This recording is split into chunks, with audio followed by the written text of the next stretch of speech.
Hi, everyone, and welcome to another episode of Summer School. This time it is a solo episode, just me. And if you are watching the YouTube, you actually can see that I've had quite the appearance change. We've had a haircut and a color, and it looks a little intense right now. My hairstylist said that I just need to wash it a couple times. So, anyways, I'm a redhead again. And actually, last year about this time was the other time that I was a redhead. But, pregnancy and postpartum, you know how they say that moms like let themselves go a little bit? I did. I feel like I had that happen. My bangs were like non-existent, and my hair was so long. So if you watch one of the past YouTube videos, you can see maybe it doesn't look as long as it felt to me, but like this is ideal length. Anyways, enough about me and all the changes. I want to tell you guys a little bit about everything that has been happening the last week and a half in my life because it's been outrageous. So where do we start? Last week, we had an event in LA with Narrative, or maybe it was over a week now, maybe like a little over a week. We had an event with Narrative AI, which is a culling and editing software. They also have AI blogging as well. That's actually where they started.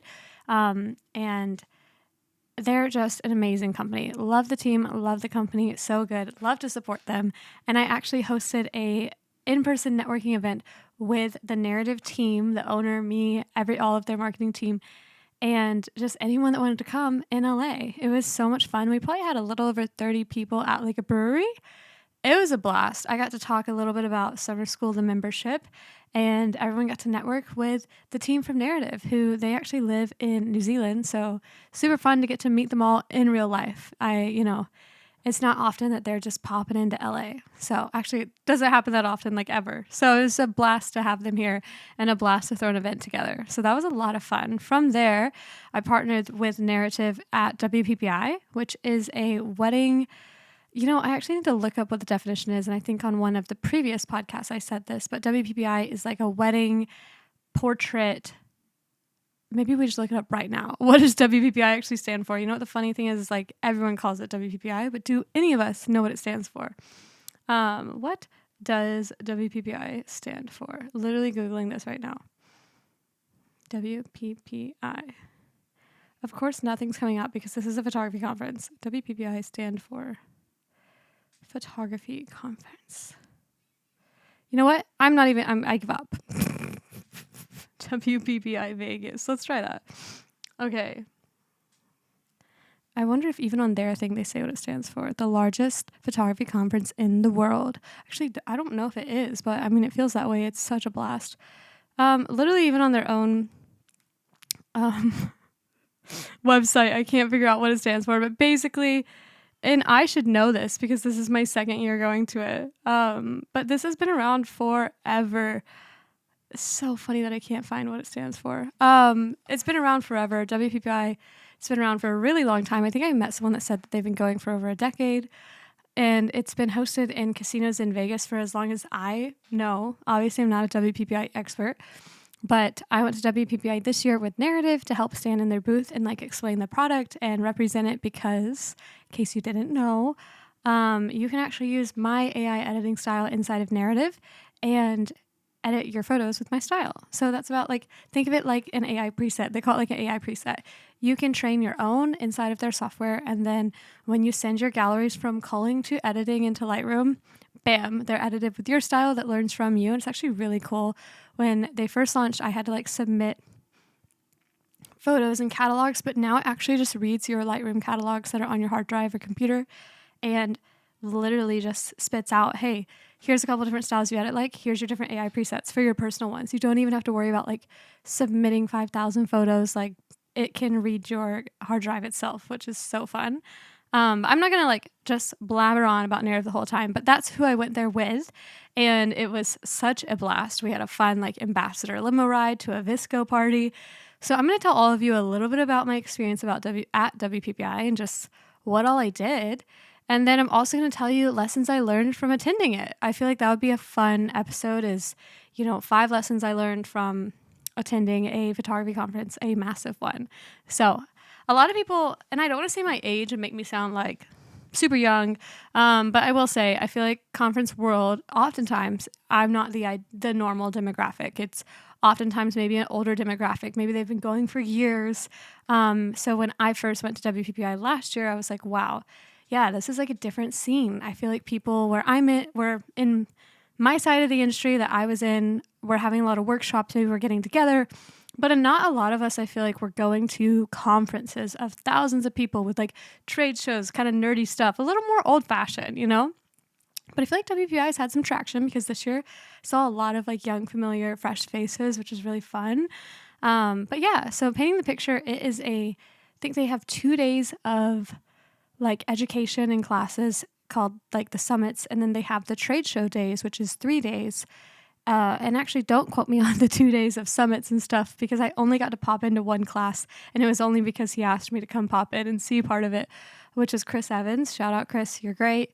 He'll probably be coming on the podcast soon. But I actually did not attend any of the classes because being there as a part of narrative and then also helping out with a couple other companies that I endorse and help promote, I just did not have a ton of free time. So one thing I probably learned is that I would love to have more free time next year, but that wasn't even one of my 5 things that I wrote down. So I'll tell you a little bit about it. So that's the first 2 days are kind of like conference, like teaching, education days. The last 3 days are trade show days. And so if you've never been into a photography conference, just think like massive trade show floor. So think maybe you've been to a wedding show, think that on steroids, or maybe you're not even a wedding photographer. Maybe you're I don't know. Mostly wedding photographers listen to this. But say you're in anything where you've been to some sort of like tech trade show. Like my husband, he has been to a music one called NAMM, and it has like 60,000 people or something crazy. I would love to go to one that big for photography. But yeah, there's one in the music world, huge trade shows, all the companies like showing their latest products, all the things. So that's kind of what, Canon's there with a stage. Nikon has a stage. Fuji has like its own Fuji experience. Honeybook is there. 17 Hats. I'm trying to name companies you guys would know, but Narrative, of course. My Girl Social Templates is there. All these camera brands, even Kindly, the camera bags, which I'm so excited. I want to like start maybe working with them some, but their camera bags, they were there. Like, think just most people and companies you probably use having a booth representing their company at this trade show, which is so fun. If you are even an ounce of nerdy like me, freaking blast. I love it. I love talking to people about equipment, love talking about gear, love meeting company owners. I just think it's so cool to put faces to names if they're there. Sometimes it's just a marketing team, but overall, such a good time. And also, because it happens in Vegas, there also is like parties like all the time. All the time you're getting invited to something. And if it's not a WPPI sponsored party, then it's something else. And so I'm going to tell you a little bit about that as well. So I think WPPI had probably like a different party every night. There's like a welcome party hosted by Fujifilm. There was like a wrap party, like a, wrap it up. There's some other party. I don't even know what the other one was for, if it was sponsored by anyone. But there's random parties that are open to anyone that has bought tickets to the conference almost every night of the trade show, which is such a blast, such a cool way to meet, connect with people, network. You kind of wear these like badges around. So even when you're walking through the hallways, you'd be like, oh, what do you do? Who are you? So fun. So yeah, that's kind of how it goes. But there's also always like private parties or private dinners, private events with different companies. So this year, shout out Visco. Visco had a party, and it was crazy. It was so fun. It was so like serendipitous because I feel like Visco, and this probably will age me some like young, I guess, but Visco was like my thing in like 6th grade. We were all posting to Visco. It was such a blast. And so I heard that Visco's party was like the party to be at. And I'm like, okay, gotta get invited. Luckily, it was not hard to get invited. The company that I was attending with was going. And then a lot of us that knew each other happened to just meet the owners and meet people involved with it. So anyways, Visco was having a party and they had it like an art museum where,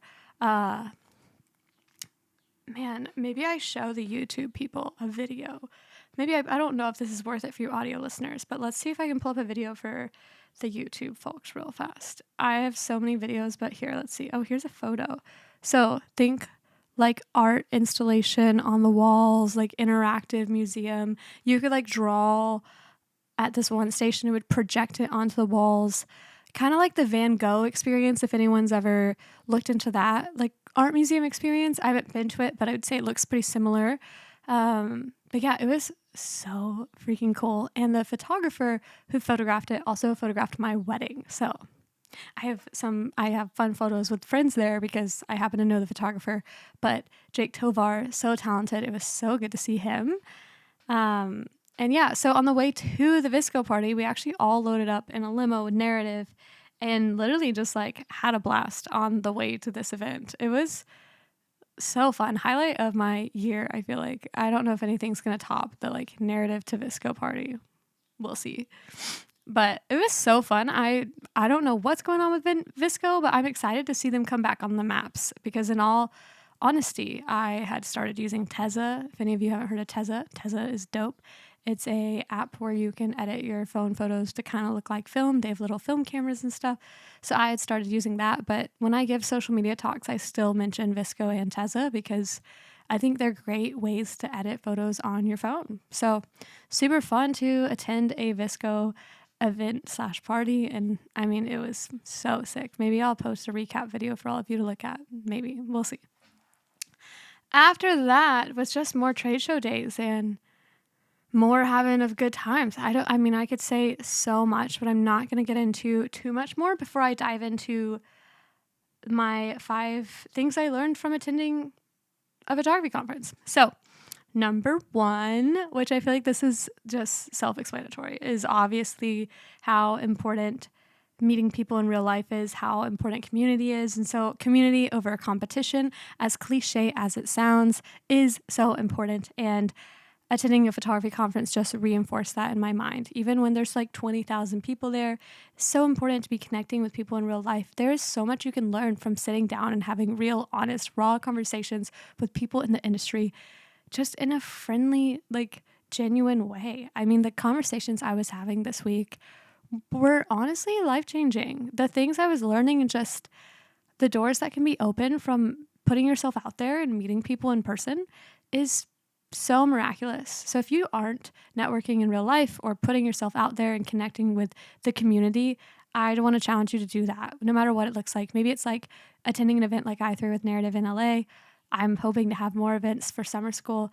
You know, maybe it's joining summer school and getting involved in our community, even though it's online. We're going to have in-person events too coming up soon. Just can't tell you about them yet. Maybe it's trying to form a little coffee group chat with your local community. Community is so, so, so important. And I'm going to be at lots and lots of things this year. So whatever I'm going to, I'm sure I'll be posting about so that all of you can join me. But it's just so powerful to meet photographers in real life and feel the impact of truly knowing someone for who they are and not just maybe what their company is. And that was in my scenario. I was mostly connecting with people that are involved in companies, their own companies, or are educating in some capacity. But even just meeting all the photographers, it was such a blast. I connected with someone that knew of summer school, and we ended up running into her when she was taking photos, and I took a little fisheye photo of her. And that's the kind of stuff that like ignites me for doing all of this, you know, for having the podcast, for having the educational platform, for just continuing pushing on, because those in-person relationships mean just the world to me. So yeah, anyways, number 1, community over competition, still important as it always has been and will continue to still be very, very, very important. Just realized Jake's phone's here, so I'm going to set this somewhere else in case he needs it. Number 2 is that I probably need to prioritize having more free time next year. So if you go to a conference and you're like, I'm going to say yes to everything, I'm going to go, go, go, take this as your sign to slow yourself down. Because I was just going to literally everything I was invited to, running around like a chicken with my head cut off, and it was a blast. I have no regrets, but one thing I do wish I had just a little more time. Now, also know, I also had a newborn. Well, she was almost 3 months old when we were attending, so you know, a baby that is very dependent on me still. So I will say, I think I would have had a lot more free time if I wasn't worrying about nursing and pumping and, you know, breastfeeding. So in hindsight, I think I would have been fine to go as fast as I did without that. But I think next year I do need to prioritize having a little more free time for spontaneity. And I think that's important for everyone is like, don't pack your schedule so full that when things do arise, that you're too busy to go be a part of them. So I don't feel like a scenario like that exactly happened, but I do think a lot of us going to something like that would really overbook our schedule. So yeah, leave room for spontaneity and leave room for free time. It's important. You want free time because some of the best things happen when there's free time. Some of the best hangouts, some of the best one-on-one time. I wish I would have had a little more time to hang out with some of my friends one-on-one and spend a little more time with them. But if that's my only regret, I think that's okay. But that's a reminder I want to tell you too, is if you're going to a conference, be careful to not overbook yourself because the things that happen in the spontaneity are normally the most important. I think at the end of the day, another point I would say is that like inspiration, like overload can be really real. So I think I said I was going to tell you guys 5 things I learned. I don't know. I might tell you more than that. But I want to tell you inspiration overload is real when you go to an event like this or you attend a conference and you're hearing from all these speakers. I think sometimes you can come back a little exhausted and a little fried in the artistic mind. This year, I actually didn't. And I think it's because inspiration overload is really real. I think it's easy to compare yourself to others. I think it's easy to fall into that trap. And this year, I think there was a really good balance of me attending things, but not maybe attending too much and having good boundaries this year. But I've gone to so many things where I come back and I just feel like, what is my life? What is my business? What am I doing with myself? And this year was the first year that I came back inspired. I was like, I'm going to hit the ground running. This was so good. This is everything I needed to be reignited. I wish I could tell you what the key difference was, but I want to tell you that if you're going, learn from past conferences I've gone to, maybe not this one, that inspiration overload is real. That while it's good to go learn, give yourself grace when you get home to decompress and to process everything you've just absorbed because it can be a lot. And I think, like I said, as artists, like we can get into that trap of really comparing ourselves to these people we've met or these artists that maybe their styles are nothing even like ours. And we're comparing ourselves to them, wondering, how are they doing it? Why are they on the stage? Or, how do I become like that? And it's like, maybe you were never supposed to become like that. That was something I had to realize, a lot from attending past conferences. I'd listen to someone speak and I'd be like, wow, this is so good. I need to become how that person shoots. And I think I've processed enough of that over the years now that I'm really confident in who I am and, in what my business really stands for and what my strong parts, like strong points and strong parts of my business are. And I used to get stuck in this trap of like, oh, well, I need to like be more just free flow and more artistic and all these kinds of things. And at the end of the day, I think I realized last year, like, you know what? I think part of my business is art and like the art of business and in doing it really well and in treating people well and showing up for others and, showing up for my clients and having a really good client experience. And maybe it's not in like creating this masterpiece that no one's seen before. And maybe you look at my work and you do feel like it looks that way for you. That is completely fine. I hope I really inspire you. And I still love the photos I take.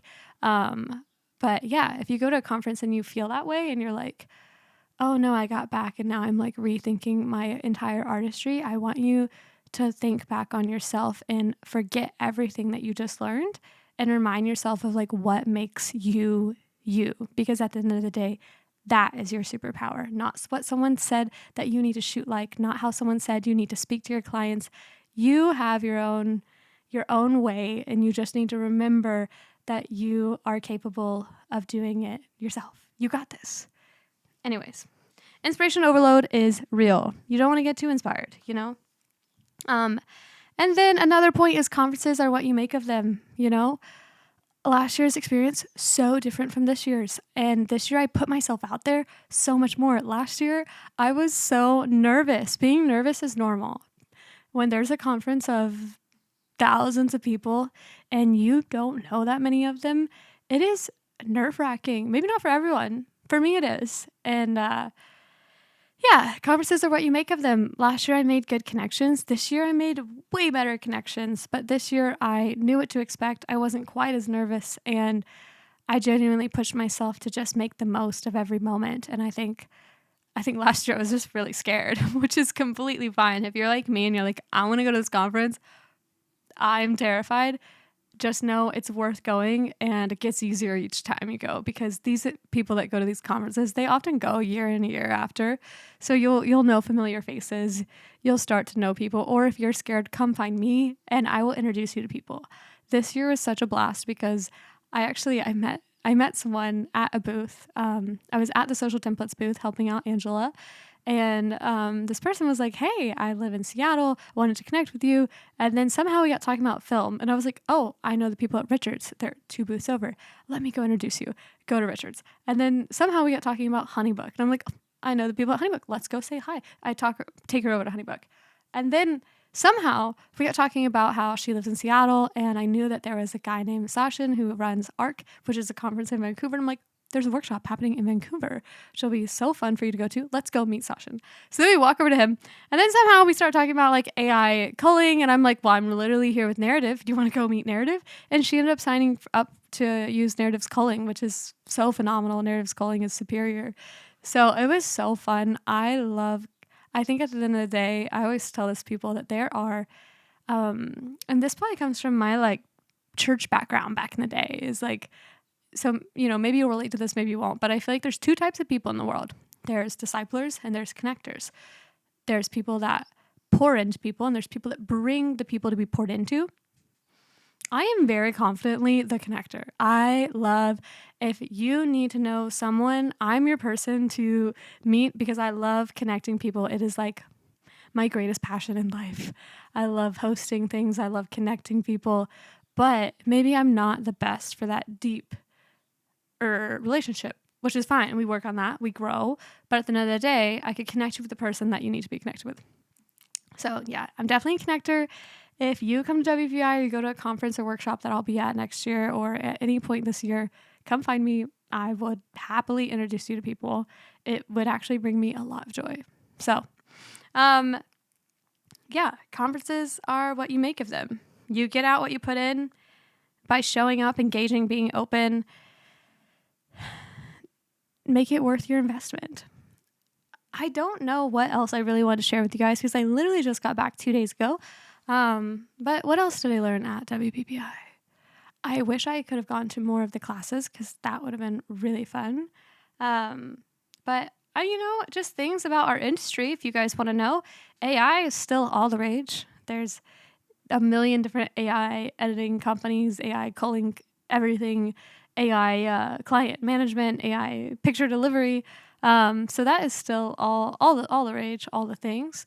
I'm trying to think if I saw of any like really new innovations. Ooh, I could tell you about something I just posted on my Instagram. This is a hilarious episode because it's literally just me like brain dumping about this conference. But I brought, and I want to see if the camera's in here. I don't think it is, or else I'd show it for all you YouTube people.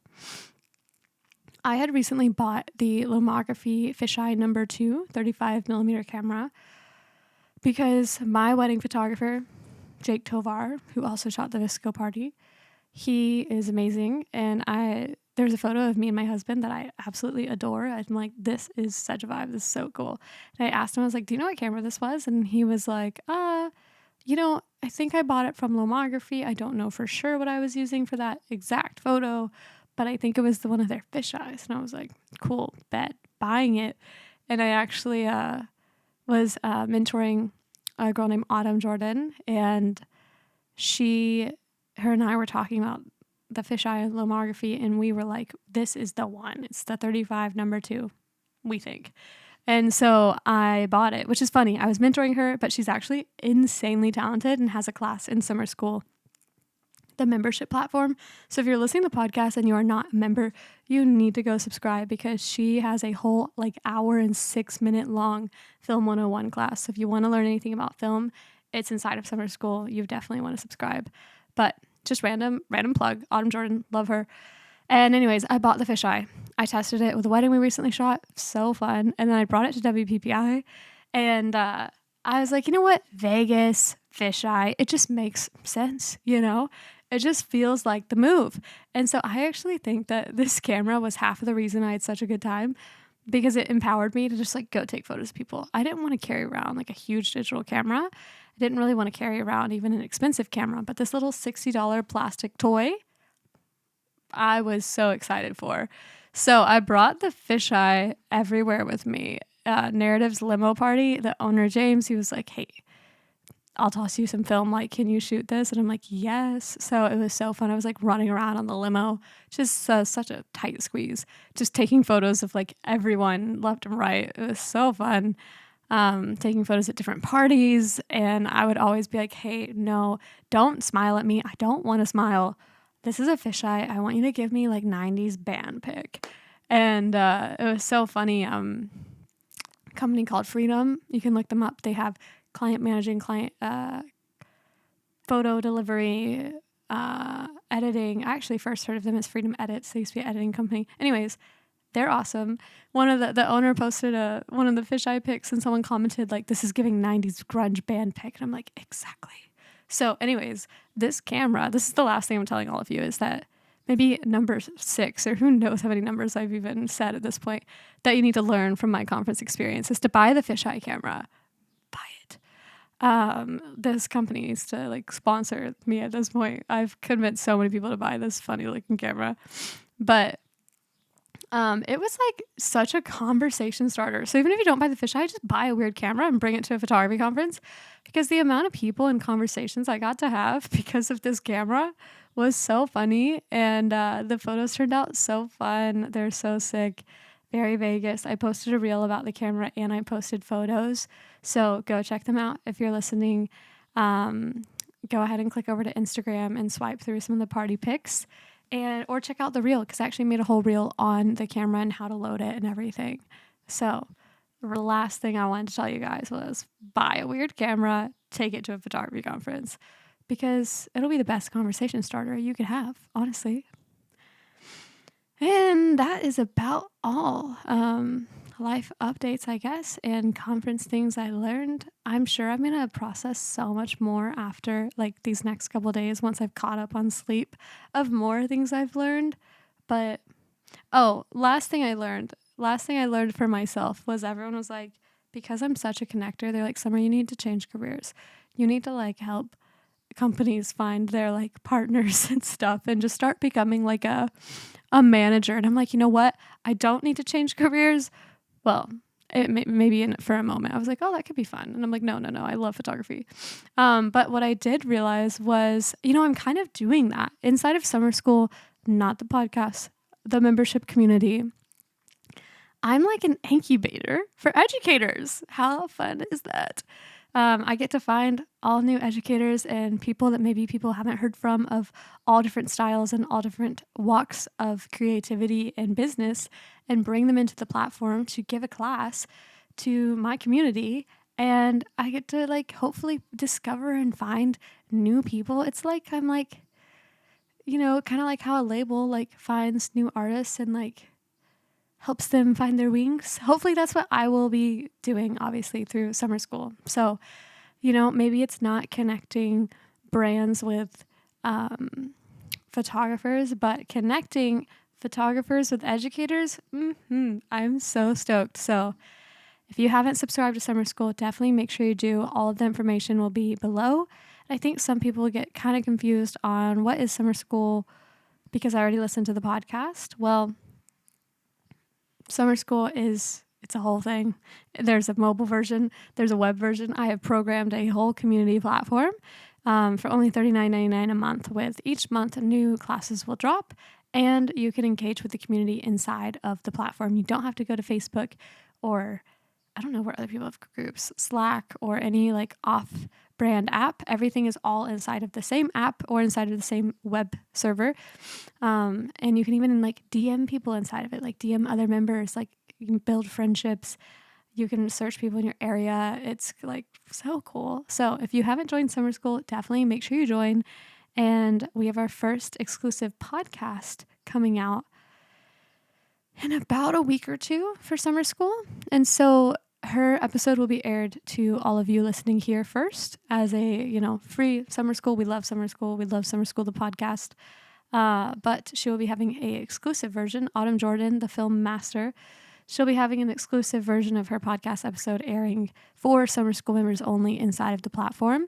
And what I mean by that is if you're listening to the podcast and you love the podcast, I will be choosing certain guests to allow all of you to ask questions to. And then after their episode for Summer School, the podcast is aired, we will be going into a deep dive exclusive version of their podcast where I ask all the questions that you guys want to know, and it gets aired just to the Summer School members. So if you want a chance to ask some of these amazing guests I've been having on, and trust me, I'm going to have on a lot more amazing guests because I just met so many cool people at WPPI. So if you want a chance to ask these people questions, go subscribe, and subscribe soon before I record that episode. I think it's getting recorded in like a week. So that is all. I hope you guys have an amazing week. And if you're at WPPI and you happen to miss me or you didn't happen to get to say hello, DM me, because everyone that was at WPPI had a chance to get 1 free month of summer school at the membership. So go ahead and hit me up and I will totally still give you that coupon code. And yeah, outside of that, maybe you heard me in Jai Summit recently. If so, it's so good to connect with you. And I will actually be teaching at 3 other workshops coming up this year. So if you want to meet me in real life, let's connect. I'll announce that maybe in the next podcast episode or 2, because there's 2 that I'm still signing contracts on. So if you want to connect in real life, I'd love to have you, and maybe we'll have a summer camp. Who knows? Stay tuned for all the in-person events. Bye, guys.